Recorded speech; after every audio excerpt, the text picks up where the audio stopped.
आज मैं एक्सप्लेन करने वाली हूँ वर्ष मूवी के पार्ट 2 को। ये एक गुजराती मूवी है और इसका पार्ट 1 ऑलरेडी चैनल पर अपलोडेड है, तो जाकर प्लीज उसे देख लीजिएगा क्योंकि आगे की कहानी पार्ट 1 से ही कनेक्टेड है।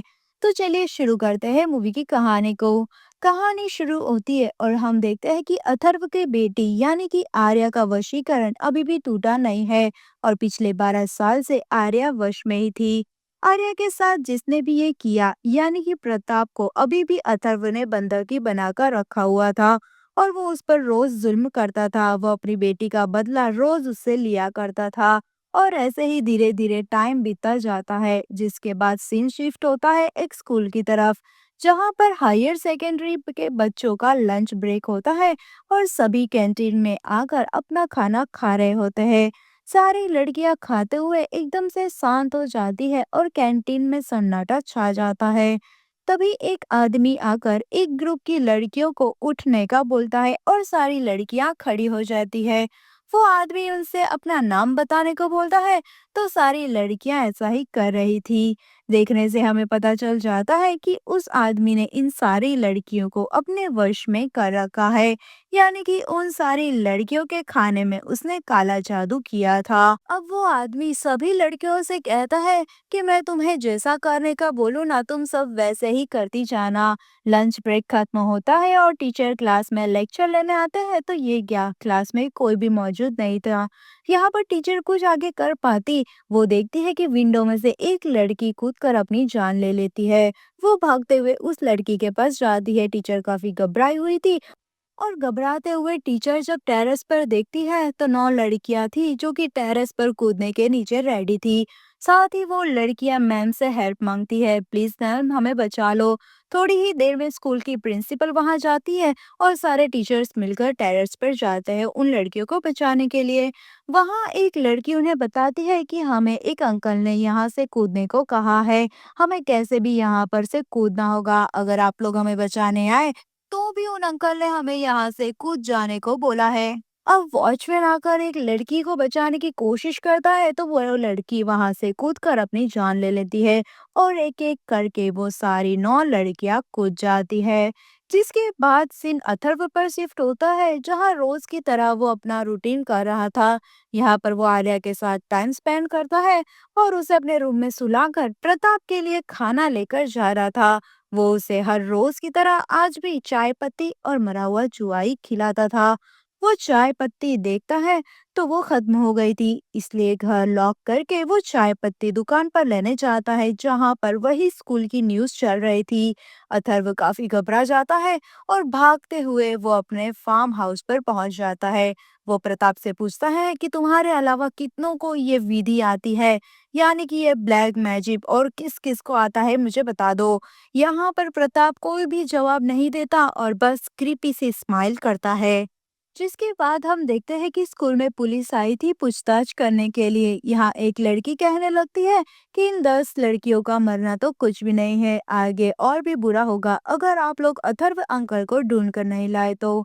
ये सुनकर पुलिस कहती है कि कौन अथर्व अंकल।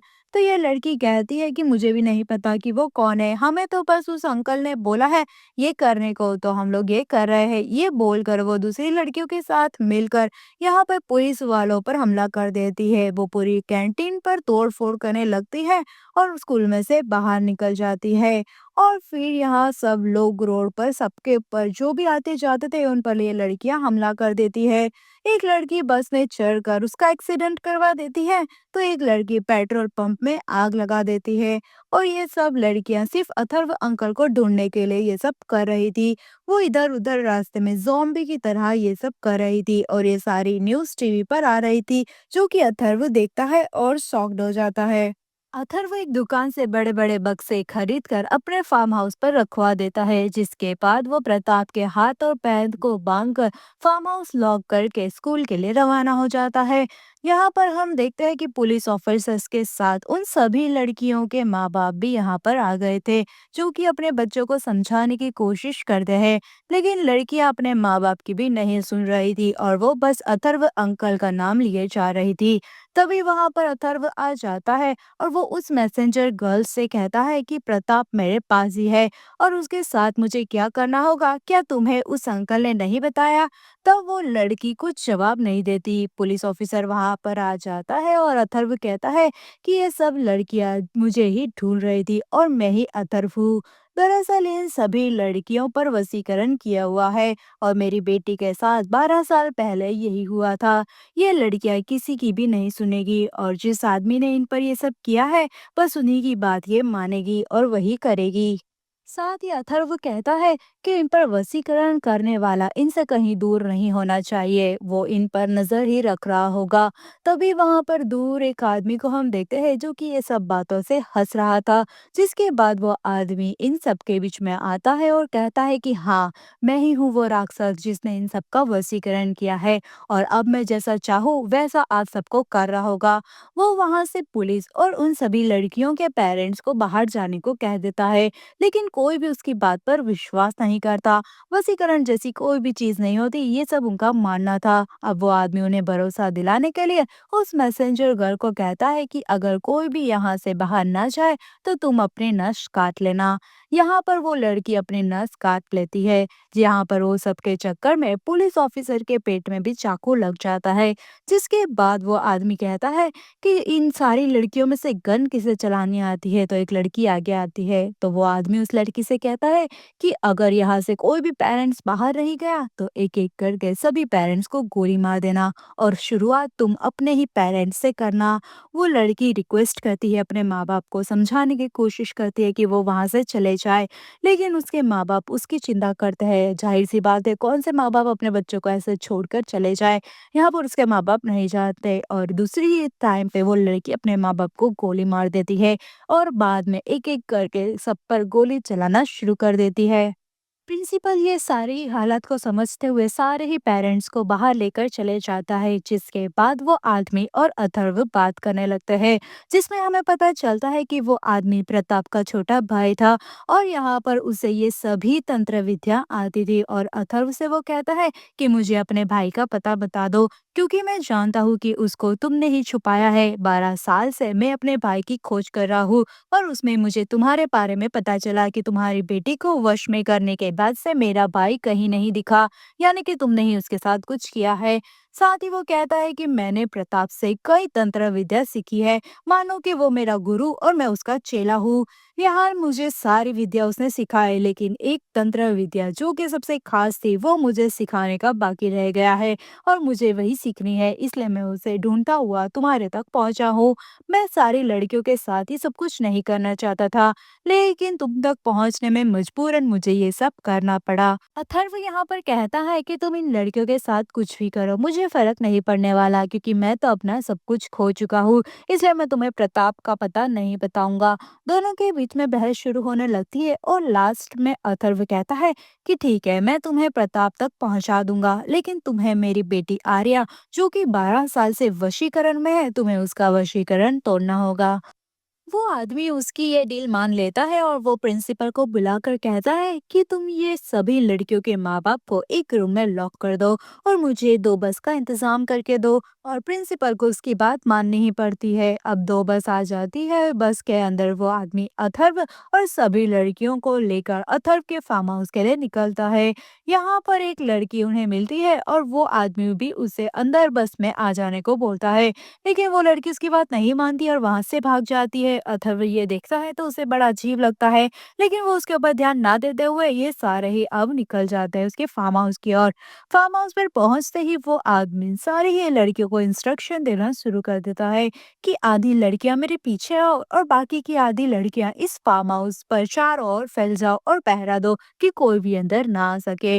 जिसके बाद वो आदमी अथर्व की बेटी आर्या से मिलने जाता है। वो उसे देखता है कि 12 साल तक वो अभी भी वैसी की वैसी वश में थी। ये देखकर वो आदमी कहता है कि ये तो बहुत खतरनाक वशीकरण है और ये सिर्फ मेरा भाई ही कर सकता है, क्योंकि आम वशीकरण में तो अगर जिसको वश में किया है उससे वश में करने वाला कुछ घंटे भी दूर हो जाए तो वशीकरण अपने आप ही टूट जाता है। जैसे कि हमने देखा कि उस बस में वो लड़की ने चढ़ने से क्यों मना किया, क्योंकि उसका वशीकरण टूट चुका था।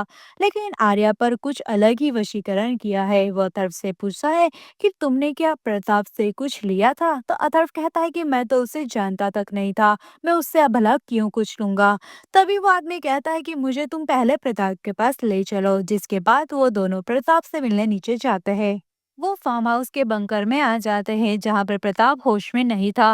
वो आदमी अथर्व से कहता है कि तुम इसे होश में लाओ और अपनी बेटी को भी यहाँ पर नीचे लेकर आओ। अथर्व आर्या को लेकर नीचे आता है। यहाँ पर वो आदमी अथर्व से पूछता है कि तुम्हें जाने अनजाने में कहीं कोई चीज तो प्रताप से ली नहीं थी। यहाँ पर काफी सोचने के बाद अथर्व कहता है कि हाँ, प्रताप ने मुझे 10 रुपए दिए थे चाय पीने के लिए। वो आदमी कहता है कि बस इतना ही, ठीक है, तुम 10 रुपए लेकर आओ। अथर्व के पास छुट्टे नहीं थे। वो जल्दी से ऊपर जाता है और पैसे लेकर आता है और फिर वह 10 रुपए प्रताप को देने को बोलता है और वो प्रताप को 10 रुपए दे देता है। और वो आदमी कहता है कि बस वशीकरण टूट गया। ये सुनते ही अथर्व अपनी बेटी आर्या को देखने लगता है, जो कि अभी भी वैसी ही थी। अथर्व कहता है कि इसे तो कुछ भी नहीं हुआ, ये तो ऐसी ही है। तब वो आदमी कहता है कि तुम्हारी बेटी पिछले 12 साल से वश में थी, तुम उसे कुछ करो, तुम उसे धक्का मारो, चांटा लगाओ, वो होश में आ जाएगी। अथर्व ऐसा ही करता है और थोड़ी ही देर में आर्या होश में आ जाती है और काफी ज्यादा रोने लगती है। दोनों बाप बेटी काफी ज्यादा इमोशनल हो जाते हैं और आर्या रोने लगती है। वो सामने प्रताप को देखती है तो वो डर जाती है और उसी सेम टाइम पर उसे काफी ज्यादा गुस्सा भी आता है। वो जोर जोर से चीखने लगती है।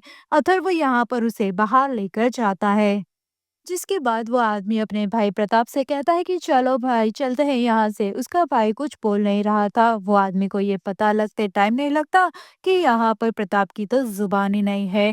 अथर्व ने उसकी जुबान ही काट ली थी। वो काफी गुस्सा हो जाता है और जल्दी से ऊपर जाता है। वो आर्या को धक्का मारकर व्हील चेयर से गिरा देता है। साथ ही वो अथर्व को भी मारने लगता है और कहता है कि तू तो हमसे भी बड़ा राक्षस निकला, तूने तो उसकी जुबान ही काट ली है। अब मैं उससे तंत्र विद्या कैसे सीखूंगा। तूने मेरे साथ बहुत ही ज़्यादा गलत किया है और अब मैं तुझे मार डालूँगा और फिर तेरी बेटी के ऊपर सारी विद्याएँ सीखूँगा। ये सुनते ही अथर्व के हाथ में एक ही रिमोट था, वो उसका बटन दबा देता है और ज़ोर-ज़ोर से स्पीकर्स ऑन हो जाते हैं। याद होगा आपको कि अथर्व ने बड़े-बड़े बक्से मंगवाए थे और उन सब बक्सों में स्पीकर थे। उस स्पीकर में अलग सी साउंड आ रही थी, जो कि इतनी ज़ोर से थी कि बाहर की सारी लड़कियों ने अपने कान बंद कर लिए। जिससे कि वो उस आदमी की आवाज सुन ही नहीं पा रही थी और वो सारी ही लड़कियां वहां से भाग जाती है। अथर्व उठ खड़ा होता है और कहता है कि हाँ, मैं हूँ तुम सबसे बड़ा राक्षस। ये कहते ही वो उस आदमी की जुबान काट देता है। जिसके बाद कहानी शिफ्ट होती है उन सभी लड़कियों पर, जो कि अब नॉर्मल हो चुकी थी, क्योंकि उनका वशीकरण टूट जाता है उस आदमी से दूर जाते ही। और फिर हम देखते हैं कि पुलिस ऑफिसर और प्रिंसिपल अथर्व के घर आते हैं। अथर्व कहता है कि इन दोनों को मेरे पास ही रहने दो। इनको अगर मौत की सजा भी मिल जाए ना तो वो कम होगी। इनके जीते जी ही मैं इन्हें नर्क दिखा दूंगा। और इस बात पर पुलिस ऑफिसर भी मान जाता है और मूवी यहीं पर खत्म होती है। तो कैसी लगी आपको ये मूवी की कहानी, मुझे प्लीज कमेंट करके जरूर बताना। नेक्स्ट अगर आपको कोई मूवी की एक्सप्लेनेशन चाहिए हो तो वो भी मुझे कमेंट में बता सकते हैं। प्लीज चैनल को सब्सक्राइब कर देना। हम मिलते हैं नेक्स्ट वीडियो के एक्सप्लेनेशन में, तब तक अपना ध्यान रखिए। Bye bye.